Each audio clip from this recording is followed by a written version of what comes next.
أشهد أن لا إله إلا الله وحده لا شريك له وأشهد أن محمدا عبده ورسوله أما بعد فأعوذ بالله من الشيطان الرجيم بسم الله الرحمن الرحيم الحمد لله رب العالمين الرحمن الرحيم مالك يوم الدين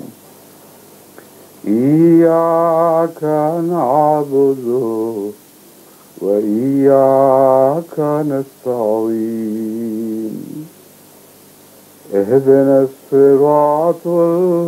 المستقيم صراط الذين أنعمت عليهم غير المغضوب عليهم ولا الضالين.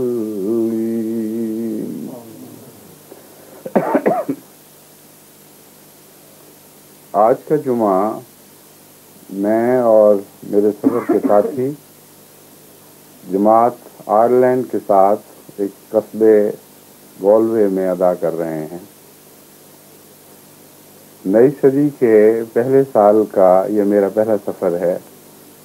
جو آئرلینڈ یعنی جنوبی آئرلینڈ کے لیے اختیار کیا گیا. اس سفر کی تقریب خصوصیت کے ساتھ اس لیے پیدا ہوئی کہ یہاں خدا تعالیٰ کے فضل کے ساتھ جماعت احمدیہ کا پہلا مشن ہاؤس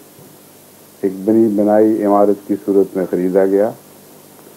جماعت کی خواہش تھی کہ اس مشن ہاؤس کا افتتاح میں خود باقاعدہ طور پر کرواؤں، اور حسن اتفاق سے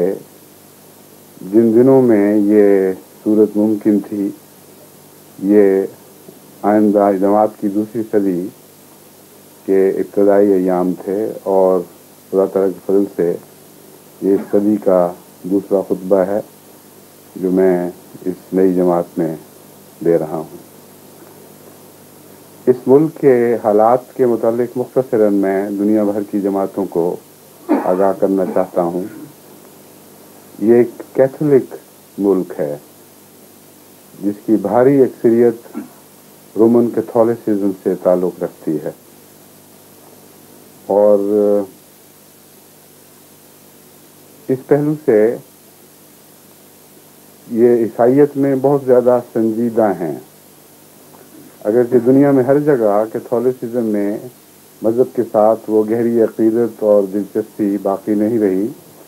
لیکن وہ دنیا کے بعض علاقے جہاں مذہب کے ساتھ بہت گہری عقیدت اور وابستگی ہے اور انسانی معاملات میں مذہب کو ایک فوقیت حاصل ہے،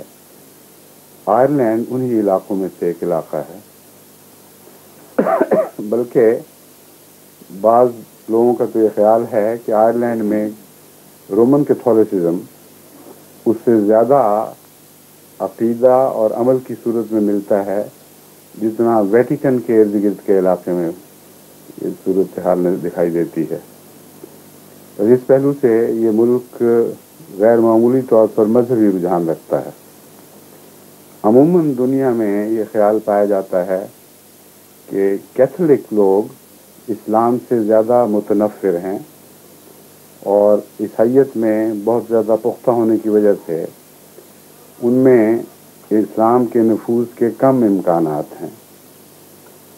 یہ خیال میری رائے میں درست نہیں، کیونکہ مثلاً ہالینڈ میں جتنے بھی احمدی ہالینڈ کے ہوئے ہیں وہ سارے کے سارے پہلے کیتھولکس تھے.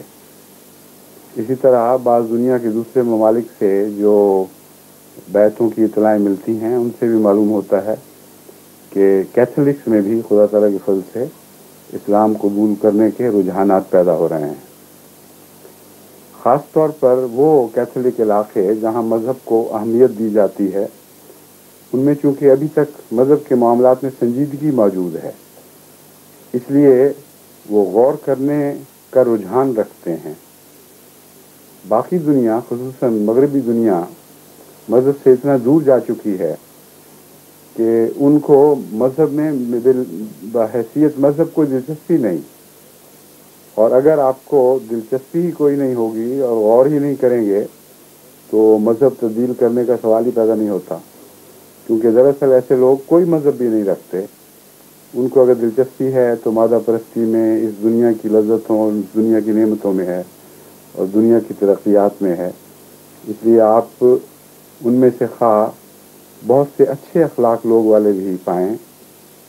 ان کے اخلاق ان کی ذات اور معاشرے تک محدود رہتے ہیں، اور ان کے اخلاق کے نتیجے میں ان کے اندر مذہبی نفوذ پانے کی کوئی راہ آپ کو نہیں ملتی۔ بس اس پہلو سے وہ علاقے جو مذہبی تعصب رکھتے ہیں، یعنی صرف مذہب میں سنجیدہ ہی نہیں بلکہ مذہبی تعصب بھی رکھتے ہیں، وہ بھی اسلام کے نقطۂ نگاہ سے زیادہ اہمیت کے حامل ہیں، کیونکہ وہ کچھ نہ کچھ سوچ وچار تو ضرور کریں گے، غور اور تدبر تو ضرور کریں گے۔ اس علاقے میں یعنی آئرلینڈ میں ایک اور خصوصیت یہ پائی جاتی ہے کہ رومن کیتھولک ہونے کے باوجود اسلام سے نفرت نہیں ہے، اور بالعموم اس قوم کے اخلاق بہت اچھے ہیں۔ اس پہلو سے جیسا کہ بعض لوگوں کا خیال تھا کہ جماعت کو یہاں نفوذ اختیار کرنے میں دقتیں پیش آئیں گی اور سخت منافرت کا سامنا ہوگا، یہ خیال بالکل غلط نکلا ہے۔ جس علاقے میں ہم اس وقت یہ مشن بنائے ہوئے ہیں، یعنی بنا رہے ہیں آج کل اور مضبوط کرنے کے لیے منصوبے بنا رہے ہیں، اس علاقے کے لوگ بہت ہی خلیق اور انسانی اقدار سے مزین ہیں، بااخلاق لوگ ہیں، اور ہمسایہ ہمسائے کا خیال رکھتا ہے۔ عام دنیا کی انسانی قدریں یورپ میں اس علاقے میں باقی ملکوں کے مقابل پر زیادہ دکھائی دیتی ہیں۔ اسی طرح جو تجربہ مجھے صحافیوں کے ساتھ گفتگو کرنے کا ہوا ہے، میں نے اندازہ لگایا ہے کہ یہاں کے صحافی بھی مخیر ہیں اپنے دل کے لحاظ سے، اور جو باتیں ان کو پسند آتی ہیں ان کو کھول کر دوسروں کے سامنے بیان کرتے ہیں، اور اس بات میں عار محسوس نہیں کرتے کہ ان کے عقیدے کے خلاف اگر کوئی شخص کوئی ٹھوس دلیل پیش کرے تو اسے تسلیم کریں اور اسے دنیا کی نظر میں بھی لے کے آئیں۔ چنانچہ جو پہلا تعارفی مضمون میرے آنے پر یہاں ایک اخبار میں شائع ہوا ہے، اس سے معلوم ہوتا ہے کہ بہت ہی کھلے دل کے ساتھ اور وسیع نظر کے ساتھ اس لکھنے والے نے جماعت احمدیہ کا مطالعہ کیا، اور قطعاً کسی قسم کی کنجوسی سے کام نہیں لیا۔ مضمون میں نہایت فراخ دلی کے ساتھ جماعت کی اچھی باتیں بیان کی گئیں اور خیر مقدم کیا گیا، اور یہ وعدہ کیا گیا کہ اس سلسلے میں آئندہ بھی میں اور مضامین شائع کروں گا۔ اسی طرح اس سے پہلے ان سے بھی کل ملاقات ہو چکی ہے لکھنے والے سے۔ اس سے پہلے یہاں ڈبلن میں دو مقتدر اخباروں کے صحافی تشریف لائے ہوئے تھے، ان سے گفتگو کے دوران بھی میں نے یہ اندازہ کیا کہ یہاں کے لوگ اچھے اور صاف دل ہیں، اور دراصل مذہب میں جو چیز زیادہ کام آتی ہے وہ دل کی نیکی ہے اور سعادت ہے۔ حضرت مسیح موعود علیہ السلام فرماتے ہیں جس کی فطرت نیک ہے آئے گا وہ انجام کار۔ تو مجھے تو یہاں بہت ہی جوہر قابل دکھائی دیا ہے۔ میں سمجھتا ہوں کہ اس علاقے کے لوگوں کی فطرت نیک ہے، اور اس لحاظ سے میں امید رکھتا ہوں کہ انشاءاللہ تعالی یہ چھوٹی سی جماعت جسے آج ہم یہاں دیکھتے ہیں بڑھنے اور نشو و نما پانے کی صلاحیت رکھتی ہے، یعنی بیرونی لحاظ سے یہ صلاحیت موجود ہے۔ وہ سرزمین جہاں ہم احمدیت اور اسلام کا بیج بونا چاہتے ہیں وہ زمین باصلاحیت ہے۔ اب بیج باصلاحیت ہے یا نہیں یہ دوسرا پہلو ہے، اور اس پہلو کی طرف میں اس جماعت کو خصوصیت کے ساتھ متوجہ کرنا چاہتا ہوں۔ آپ میں نوجوان بھی ہیں، بڑی عمر کے بھی ہیں، عورتیں اور بچے بھی ہیں. ایک لمبے عرصے تک آپ لوگوں نے اس ملک میں اس طرح زندگی گزاری کہ ایک باقاعدہ نظام جماعت قائم نہیں تھا، اور نظام جماعت کے وسیلے سے آپ تک جماعتی پیغامات نہیں پہنچتے رہے، اور اولاد کی تربیت کے سلسلے میں بھی نظام جماعت نے کوئی حصہ نہیں لیا، بلکہ آپ کی مائیں اگر وہ دینی علم رکھتی تھیں، انہوں نے حتی المقدور کوشش کی کہ اپنے بچوں کو دین کی راہ پہ قائم رکھیں اور دینی علوم سے آراستہ کریں، لیکن یہ انفرادی کوششیں تھیں. اور بالعموم یہاں کے نوجوان ایسے ماحول میں پرورش پاتے رہے ہیں جہاں وہ اعلیٰ اسلامی اقدار سے واقف نہیں ہیں، اور بچے بھی جن اسکولوں میں تعلیم پاتے ہیں وہاں چونکہ مسلمان بہت کم ہیں، اس لیے ماں باپ کو یہ اندازہ نہیں ہو سکتا کہ کن باتوں کا وہ اثر قبول کر چکے ہیں. یہ وہ خطرات ہیں جن کے پیش نظر مقامی جماعت کو انتظامی لحاظ سے بہت سی ایسی کوششیں کرنی ہوں گی کہ ہماری نوجوان نسلیں نہ صرف سنبھلیں بلکہ دین کے ساتھ ان کی ذاتی محبت پیدا ہو، ایک ذاتی لگاؤ پیدا ہو، اور نہ صرف یہ کہ وہ اپنا دفاع کر سکیں بلکہ اسلام کے پیغام کو دوسروں تک پہنچانے کا ایک ولولہ ان کے دل میں پیدا ہو جائے. اندرونی طور پر مضبوطی ہی پیدا نہ ہو بلکہ بیرونی لحاظ سے بھی ان کے اندر مضبوطی اور پیش قدمی کی صلاحیتیں پیدا ہو جائیں. یہ اگر ہم کرنے میں کامیاب ہو جائیں تو جیسا کہ میں نے تمہیدی بیان میں بتایا ہے، یہاں کی سرزمین میرے نزدیک سہل سرزمین ہے، اور اللہ تعالیٰ کے فضل سے یہ صلاحیت رکھتی ہے کہ جو اچھا بیج اس زمین میں بویا جائے وہ نشو و نما پائے. آئرلینڈ میں میرے علم میں ابھی تک کوئی مرد تو ایسا نہیں جس نے اسلام قبول کیا ہو، لیکن بعض خواتین ایسی ہیں جنہوں نے اسلام قبول کیا، اور اگرچہ آغاز میں اس کا ذریعہ ان کی شادیاں بنیں، لیکن محض اس لیے وہ مسلمان نہیں ہوئی کہ کسی احمدی مسلمان سے ان کی شادی ہوئی تھی، بلکہ پورے غور اور تدبر کے بعد لمبے عرصے تک اسلام کی چھان بین کے بعد پھر انہوں نے یہ قدم اٹھائے. ایسی دو خواتین کو میں ذاتی طور پر جانتا ہوں، ایک موریشس میں ہیں اور ایک انگلستان میں تھیں، اب مجھے معلوم نہیں کہ وہیں ہیں یا کہیں اور چلی گئی ہیں، لیکن خدا کے فضل سے دونوں کا دینی معیار نہایت بلند، اور ایسا بلند تھا کہ میں اس سے غیر معمولی طور پر متاثر ہوا. اپنے بچوں کی تربیت کے لحاظ سے بھی وہ نہایت اچھی مائیں بنی ہوئی تھیں، اور مجھے امید ہے کہ ہمیشہ اچھی مائیں بنی رہیں گی. ان کی اولاد میں بھی خدا تعالیٰ کے فضل سے سلسلے کے ساتھ غیر معمولی اخلاص کے آثار نظر آتے تھے. اور ایک خاتون جو آئرلینڈ میں جو ماریشس میں رہتی ہیں، ان کا ایک بچہ تو واقعی زندگی ہے، اور اس وقت خدا تعالیٰ کے فضل سے بیلجیم کا مبلغ ہے، اور بہت ہی غیر معمولی صلاحیتیں رکھنے والا نوجوان ہے، نہایت مخلص، فدائی، دین کا عاشق، نمونے کے لحاظ سے ایک پکا اور خالص مسلمان. تو اس لیے میں جو اندازے لگا رہا ہوں یہاں کے جوہر قابل کے متعلق، وہ اندازے محض نظری نہیں ہیں، بلکہ ان نظری اندازوں کو تجربے نے تقویت بخشی ہے. بس اگر یہاں کی بعض خواتین اسلام قبول کرنے کے بعد جلد تیزی کے ساتھ اسلامی اقدار میں ترقی کر سکتی ہیں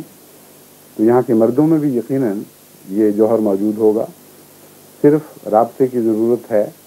اور اب میرے آنے کے نتیجے میں اخبارات میں جو احمدیت کے ذکر چلیں گے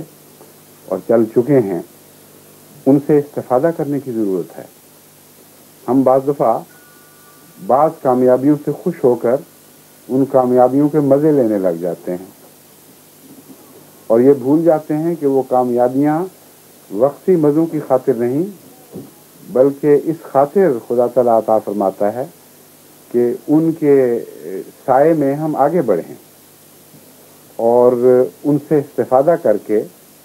مستقل طور پر ان علاقوں میں نیک اثرات قائم کریں۔ اب اگر میں یہاں 2-3 دن کے بعد واپس چلا گیا جیسا کہ ارادہ ہے،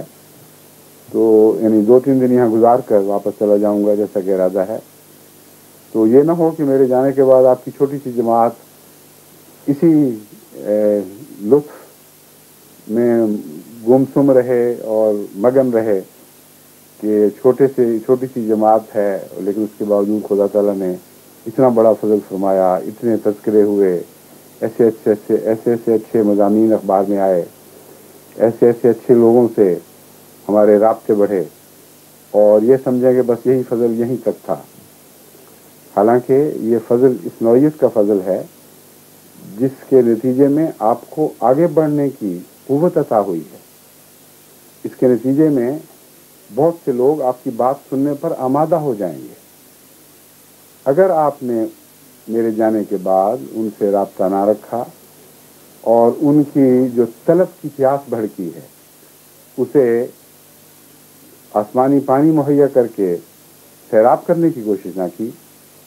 تو یہ پیاس بھی زیادہ دیر باقی نہیں رہے گی۔ ان کی توجہات زندگی کے دوسرے پانیوں کی طرف منتقل ہو جائیں گی، پیاس کی نوعیتیں بھی بدل جائیں گی، اور چند دن کے تذکرے کہانیاں بن کر آپ کی تاریخ میں باقی رہ جائیں گے، اور کوئی ٹھوس فائدہ جماعت کو نہیں پہنچے گا۔ اس لیے یہ وقت ہے کہ فوری طور پر یہاں کی جماعت تیاری کرے اور وسیع پیمانے پر ان لوگوں سے رابطے قائم کرنے کی اسکیمیں بنائی جائیں۔ اس سلسلے میں سب سے پہلی بات تو یہ ہے کہ ساری دنیا میں ہم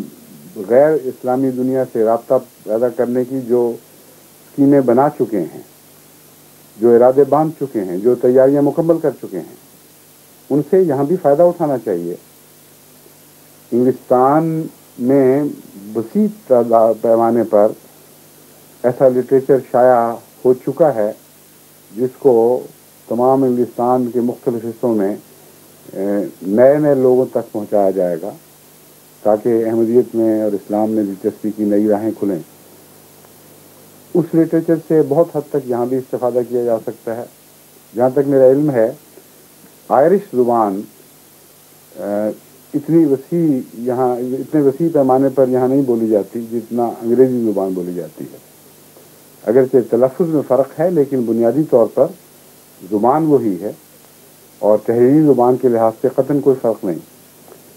اسی طرح یہ علاقہ جہاں ہم نے مشن قائم کیا ہے، اگرچہ یہ آئرش زبان بولنے والا علاقہ کہلاتا ہے، لیکن یہاں بھی ہر فرد کو، ہر بڑے چھوٹے کو انگریزی پر پورا عبور حاصل ہے۔ صرف تلفظ میں فرق ہونے کی وجہ سے بعض دفعہ سمجھنے میں دقت پیدا ہوتی ہے۔ تو ان لوگوں تک انگریزی لٹریچر پہنچانا یہ کوئی ایسا کام نہیں جس کے لیے آپ کو تیاری کرنی پڑے، یعنی لٹریچر شائع کرنے کی تیاری کرنی پڑے۔ لٹریچر کثرت سے موجود ہے، خصوصیت کے ساتھ 100 سالہ جوبلی کے پروگرام کے تابع قرآن کریم کے سیدھا اقتباسات انگریزی ترجمے کے ساتھ کثرت سے شائع کیے جا رہے ہیں۔ احادیث نبویہ کے سیدھا اقتباسات کثرت کے ساتھ جس طرح دوسری زبانوں میں شائع کیے جا رہے ہیں، انگریزی زبان میں بھی شائع کیے جا رہے ہیں۔ حضرت اقدس مسیح موعود علیہ السلام کے اقتباسات اسی طرح انگریزی زبان میں بکثرت شائع کیے جا رہے ہیں۔ ابھی 2-3 دن کی بات ہے، ایک دوست نے مجھے خط میں یہ مطلع کیا کہ حضرت مسیح موعود علیہ السلام کے اقتباسات میں پڑھ کر اپنے بعض دوسرے دوستوں کو سنا رہا تھا جو انگریزی دان تھے، تو ایک شخص تو وجد میں جھومنے لگ گیا۔ اس نے کہا ایسا پاکیزہ، ایسا اعلیٰ، ایسا سچائی پر مبنی، سچائی میں گندا ہوا کلام ہے کہ سیدھا میرے دل میں اترتا چلا جا رہا ہے، اور وہ کلام سوائے قرآن اور حدیث کے کسی اور چیز پر مبنی نہیں۔ حضرت مسیح موعود علیہ السلام کے کلام کی خوبی یہ ہے کہ کلیتاً قرآن اور حدیث کے مضمون پر مشتمل ہوتا ہے، اور اس کی وہ تفاصیل دنیا کے سامنے پیش کرتا ہے جس کی اس زمانے کو ضرورت ہے. بس وہ سب تیاریاں مکمل ہیں جن کی آپ کو ضرورت ہے. ایسا لٹریچر بھی موجود ہے جو غیر معمولی طور پر وسعت کے ساتھ نئے زمانوں کے مسائل کو حل کرنے والا ہے. بڑی بڑی علمی کتابیں انگریزی زبان میں موجود ہیں، تفاسیر موجود ہیں. اس لیے کام تو بہت کرنے والے ہیں اور کام کرنے کے لیے اوزار بھی مہیا ہیں، ہتھیار بھی دستیاب ہیں. صرف اب آپ لوگوں کو اپنی ہمت جوان کرنے کی ضرورت ہے، عزم بلند کرنے کی ضرورت ہے، نیک ارادے باندھنے کی ضرورت ہے. اور یہ ضرورت دعاؤں کی مدد کے ساتھ خدا تعالیٰ کے فضل سے بہت عمدگی سے پوری ہو سکتی ہے. ایک چسکے کی بات ہے تبلیغ کے معاملے میں، تو آغاز ہے جس میں انسان بہت دفعہ تردد محسوس کرتا ہے، لیکن ایک دفعہ جب آغاز ہو جائے تو پھر تو ایسا چسکا پڑ جاتا ہے کہ تبلیغ کرنے والا پھر اس سے باز نہیں رہ سکتا. ابھی 3 دن ہوئے ہیں، ایک احمدی خاتون انگلستان کی رہنے والی ہیں جو وہاں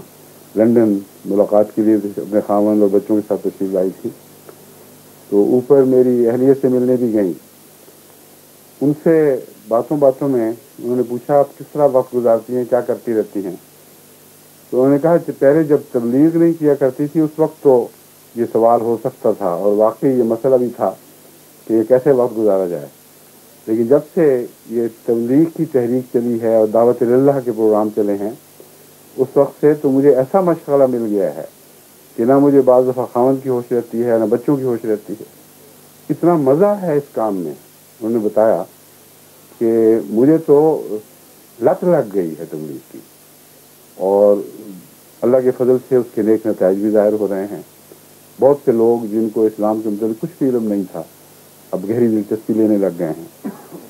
تو آغاز کی بات ہے،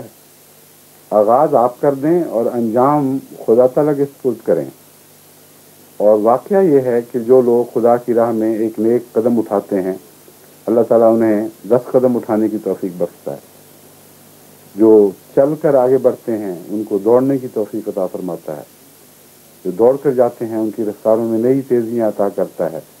زمین پر چلنے والوں کو آسمانی پروازوں کی قوت بخشتا ہے. تو نیکی کے کام میں آگے بڑھنا خدا ہی کے سپرد ہوا کرتا ہے، لیکن پہلا قدم اٹھانا اور نیک ارادے کے ساتھ آگے قدم بڑھانا یہ انسان کا فرض ہے. تو آپ کی جماعت ہر چند کے بہت چھوٹی ہے. ایک صحافی نے مجھ سے سوال کیا کہ یہاں آپ کی جماعت کی کتنی تعداد ہے، تو میں نے اس کو بتایا کہ اس سے زیادہ ہیں جتنے حضرت مسیح دنیا سے اپنے علاقے سے الگ ہونے سے پہلے اپنے پیچھے چھوڑ گئے تھے. یعنی وہ 12 تھے جن میں سے 2 مرتد ہو گئے، وقتی طور پر ہی صحیح لیکن مرتد بھی ہوئے تھے، اور 10 مخلصین باقی رہ گئے تھے. میں نے کہا یہاں اس وقت جماعت کی تعداد آغاز کے وقت 16 ہے. تو وہ جو تاثر پیدا ہونا تھا 16 کا تھوڑا ہونے کا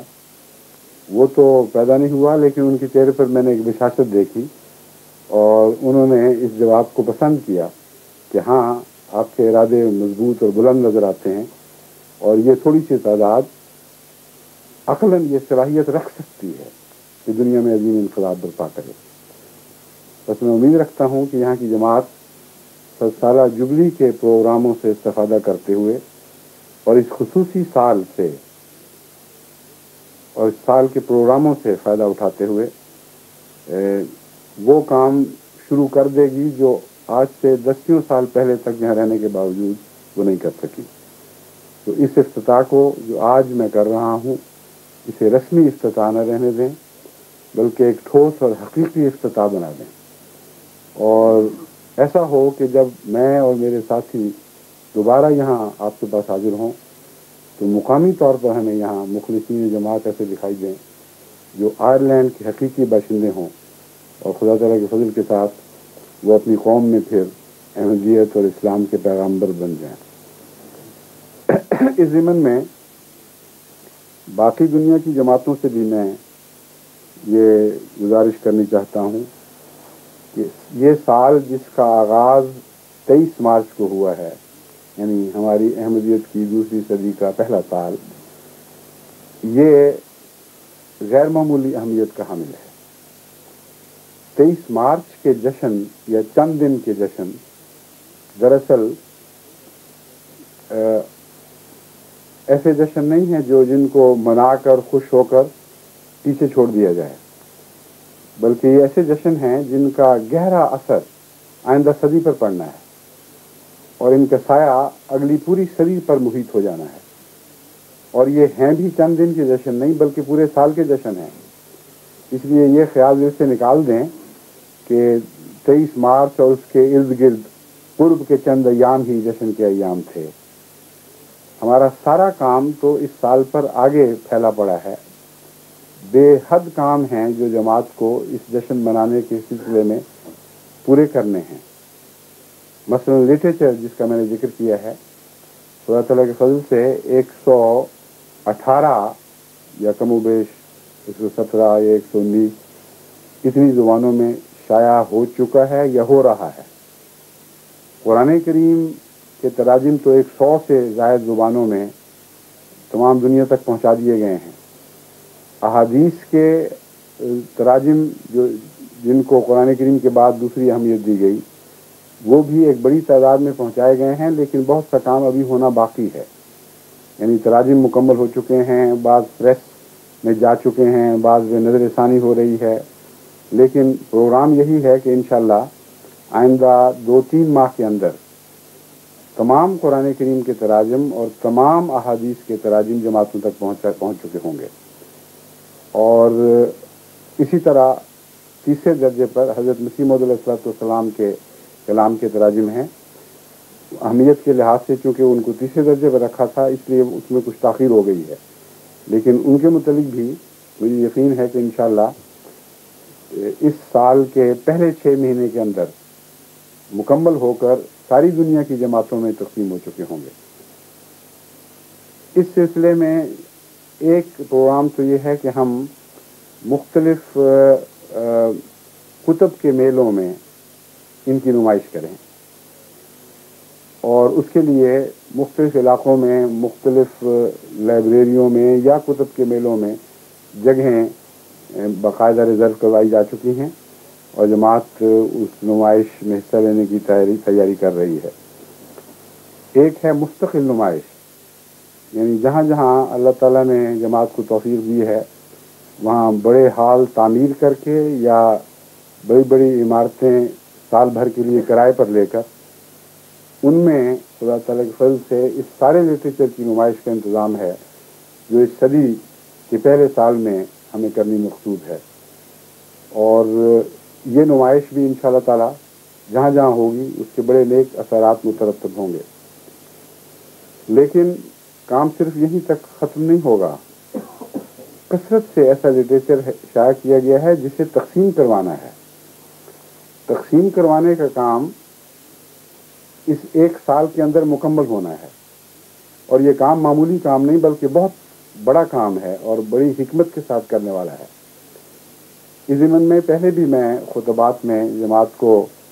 متوجہ کرتا رہا ہوں، لیکن آج چونکہ وقت تھوڑا ہے اور بھی باتیں کرنے والی تھیں، لیکن میں صرف اس حصے کو اس وقت لے سکوں گا کیونکہ ہمارے بعد کے کچھ اور پروگرام ہیں، باقی انشاءاللہ بعد میں بیان کرنے کی توفیق ملے گی۔ یہ جو لٹریچر تقسیم کرنے والا حصہ ہے اس کو جماعتیں 2 طرح سے کر سکتی ہیں، یا تو ڈاک کے ذریعے بھجوا دیں اور یا رابطے قائم کر کے خود لٹریچر پیش کریں۔ جہاں تک ڈاک کے ذریعے بھجوانے کا تعلق ہے، اس میں کوئی شک نہیں کہ بہت تیزی کے ساتھ تھوڑے وقت میں آپ ایک ذمہ داری ادا کر سکیں گے،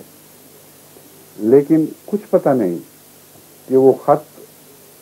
جن تک پہنچیں گے، وہ کتابیں اور رسائل جن تک پہنچیں گے، وہ ان میں کس حد تک دلچسپی کا اظہار کرتے ہیں، پڑھتے بھی ہیں یا نہیں، یا اٹھا کر ردی میں پھینک دیتے ہیں۔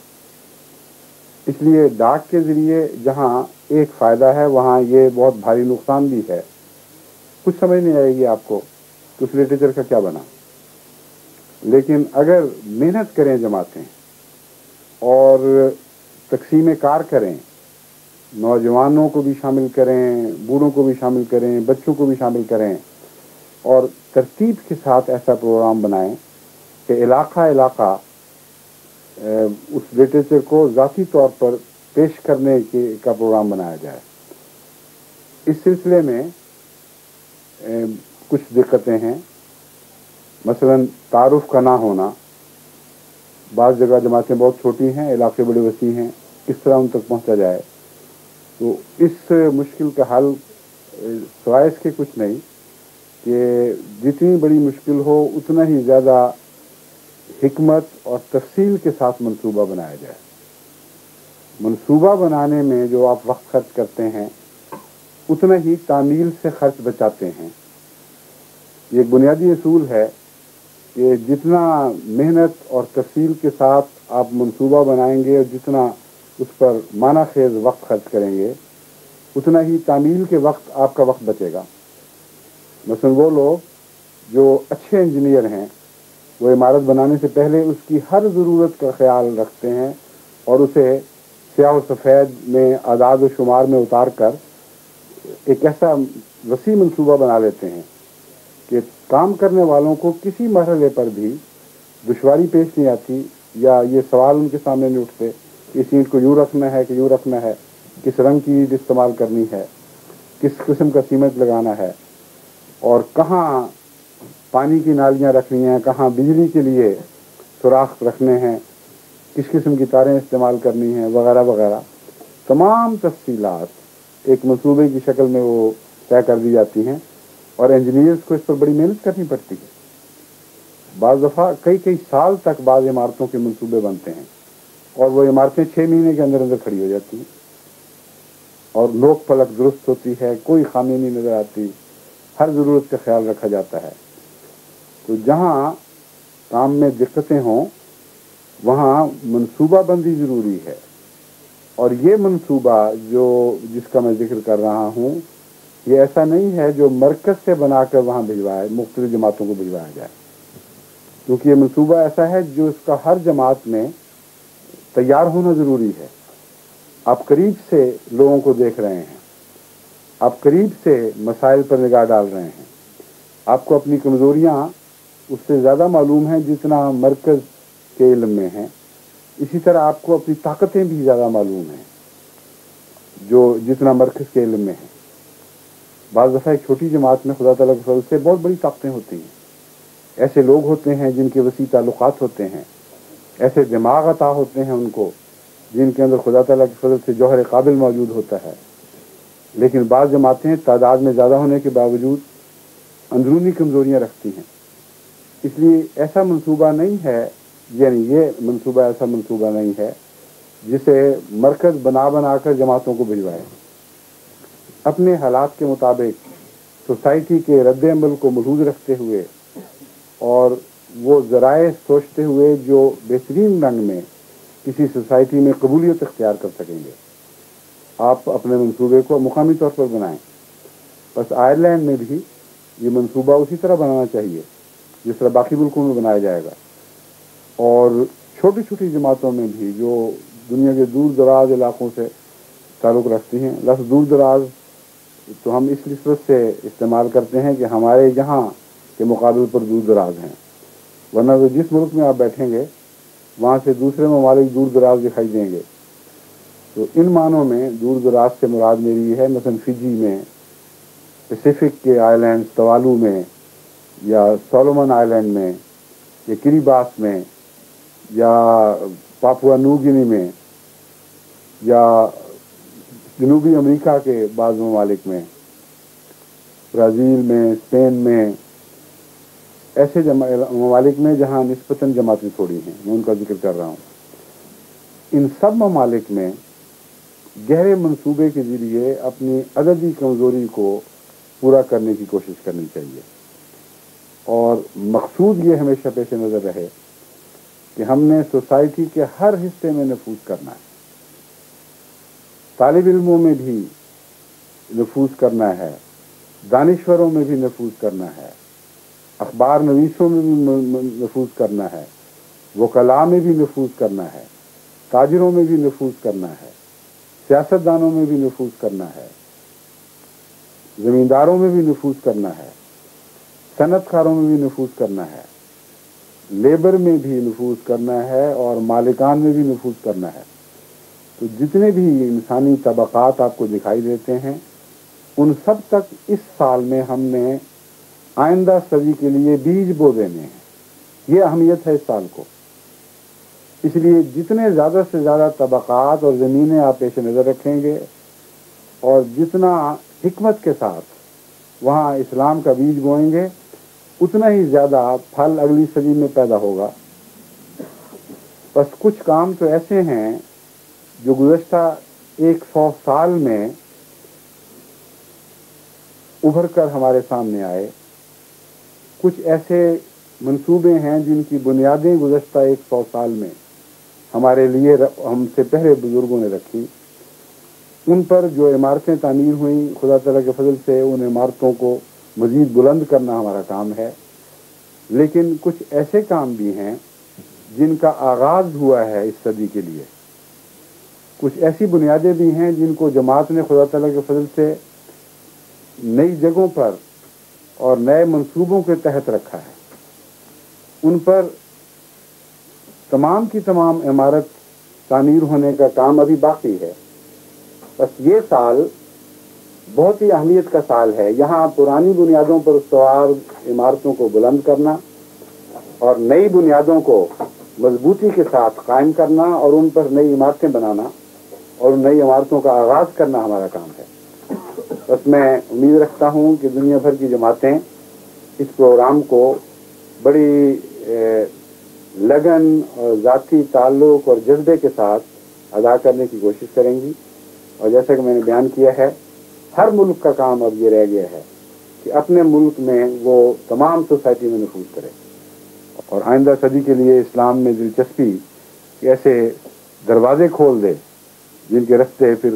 جوق در جوق قوم اسلام میں داخل ہونے شروع ہوں۔ ایک وقت کی نسبت سے، چونکہ اب میرے پاس اب وقت کم ہے، اس لیے آئندہ جو بات کہنی چاہتا تھا وہ انشاءاللہ خدا توفیق دے گا تو اگلے کسی جمعے میں بیان کروں گا۔ ابھی اس مضمون کے کچھ حصے بات نہیں ہے۔ بہرحال میں یہاں آنے پر بہت خوش ہوں۔ یہاں کی جماعت چھوٹی ہے لیکن آثار بھی دکھائی دیتے ہیں کہ ان میں نفوذ پیدا کرنے کی صلاحیت موجود ہے، اور جوہر قابل جماعت کے اندر بھی موجود ہے۔ بس بلدۃ طیبۃ ورب غفور کا منظر ہمیں یہاں دکھائی دینا چاہیے۔ لوگ اچھے ہیں، آپ لوگ اچھے ہیں، جن لوگوں تک پیغام پہنچانا ہے وہ نیک فطرت ہیں، اور بلدہ طیبہ ہے۔ خدا تعالیٰ فرماتا ہے کہ جب بلدہ طیبہ ہو، یعنی ایک شہر طیب شہر ہو، اچھے لوگوں پر مشتمل ہو، تو ہمیشہ رب اس شہر پر غفور ہو جایا کرتا ہے۔ ایسے شہر کے لیے غضبناک خدا کا کوئی تصور نہیں ہے۔ ایسے شہر کے لیے تبھی نتیجہ یہ ہے رب غفور۔ نیک دل لوگوں کے لیے ہمیشہ رب غفور ہی ظاہر ہوا کرتا ہے۔ بس خدا کرے کہ اس علاقے کے لیے رب غفور اپنے جلوے دکھائے، ہماری کمزوریوں سے درگزر فرمائے، اور جن خوبیوں سے اس نے ہمیں نوازا ہے انہیں اور چمکائے، اور اس علاقے میں کثرت کے ساتھ اسلام کے پھیلانے کے سامان پیدا فرما دے۔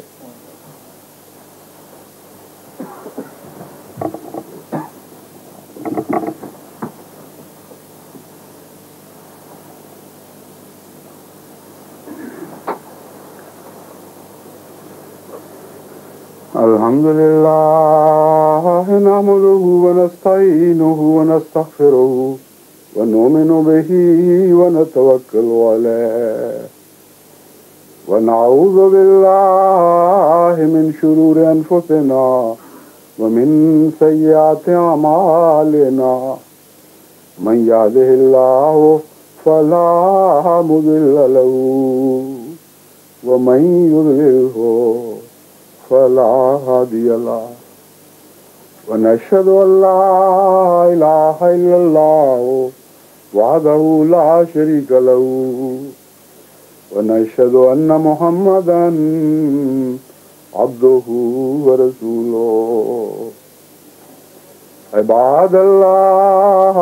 رحمكم الله، إن الله يأمر بالعدل والإحسان وإيتاء ذي القربى